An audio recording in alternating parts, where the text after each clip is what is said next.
On the Rossi Ranch in South Routt County, the Yampa River meanders across a wide valley of fertile Egeria clay, and Dean and Susan Rossi operate a generational ranch that carries on a legacy built on the hard work and ingenuity of several generations. The early history of the Rossi family is related to mining as well as ranching, and still today they contribute to the agricultural community in South Routt County. In the mid-1920s, Marino and George Rossi bought land in South Routt that had been homesteaded by the Roops and the Whipple brothers. Dean and Jim Rossi operate the ranch that Marino and his son had acquired, and they have added additional land to the holdings. This ranch and its buildings maintain and demonstrate Routt County's rural history. In 1996, Dean and his brother Jim partnered with the Yampa Valley Land Trust and the Nature Conservancy to establish a permanent conservation easement on over 200 acres along the Yampa River. This was one of the first purchased conservation easements on agricultural land in the state of Colorado, funded by state lottery money and the local county, and one of the few private ranches in the state to jointly manage its riparian habitat with a nonprofit conservation group. Hello, my name is Roddy Bell and I'm a restoration ecologist with Zenobia Consultants. And I'm excited to be working with you to look at the Rossi Ranch and look at potential restoration opportunities along the riparian corridor. We performed an assessment of the property via a field visit, aerial imaging using a surveying drone, and research using online databases regarding soils, wetlands, historic beaver activity, and existing water rights and decrees. We observed erosion occurring on outside bends of the river, just as Dean described, for instance, as shown in this image. And these collapsing banks are causing short-term risk to irrigation ditches located on the bank. What's interesting is that it's the relationship between this irrigation ditch seen here and this outside bend that's actually causing the erosion and bank collapse. The irrigation ditch is located quite near the outside bend and is saturating the soil, which causes that erosion. This location is one that Dean has expressed specific concern of, and there's actually also a second location here where the same relationship is occurring in the same problem. Another area that we observed specifically was an area where Dean had expressed concern of avulsion. Avulsion would occur if the river here eroded and broke through. This would disconnect the river from this bend, which would be a specific problem because it would disconnect the river from the diversion point on the speckled trout ditch. On our field visit, we observed the plant species that are found along the riparian corridor. That is really a small number of cottonwoods, some alders and willows, and a number of other plants, but also several invasive species that require management. That's hound's tongue, Canada thistle, and yellow toadflax. Another thing that we observed in our field visits were areas along the river that are quite dry, bare, and quite full of weeds such as hound's tongue. These areas are next to the river where historically they were probably riparian wetlands caused by ponding, beaver activity, and a very shallow groundwater. However, you can really see that these dry areas are pretty pervasive along the riparian corridor in areas that were once wetland and now could potentially have low soil health and low vegetative productivity. If we look here at the aerial imagery of the entire property, we really do see a corridor where we can see bare areas running all along the riparian corridor. What we're looking at here is a digital elevation model of the property. It shows elevation in color. The river really channels its way through from south to north in a single stream.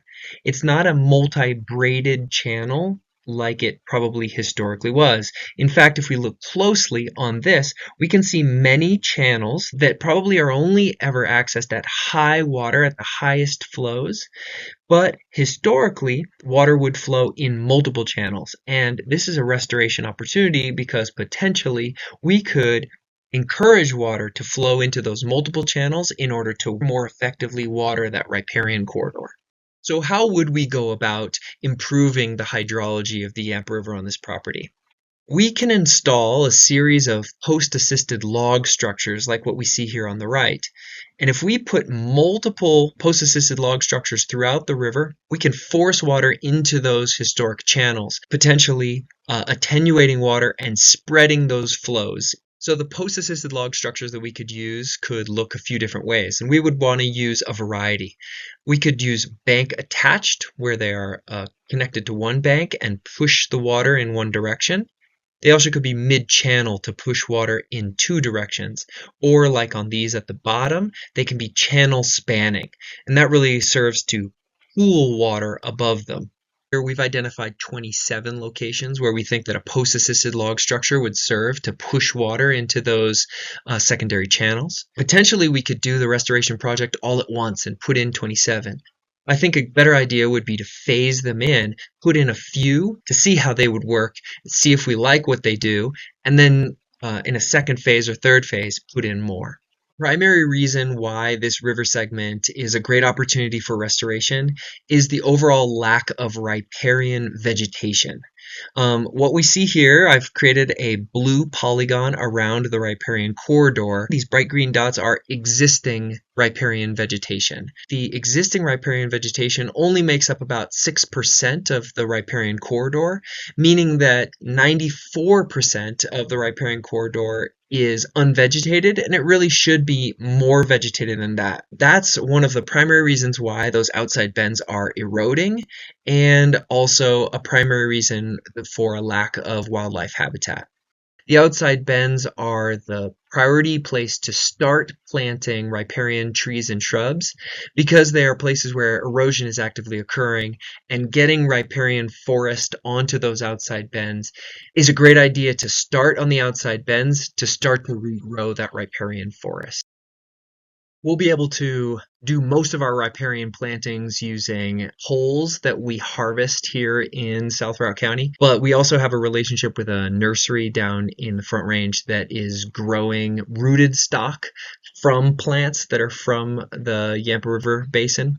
To address this outside bend that's currently eroding, we have two different potential solutions. The first one is this: to move some of the infrastructure further from the river. This road can be moved further to the north to be established near this location where the arrow is, and this irrigation ditch could be moved further from the river to a location like this green line.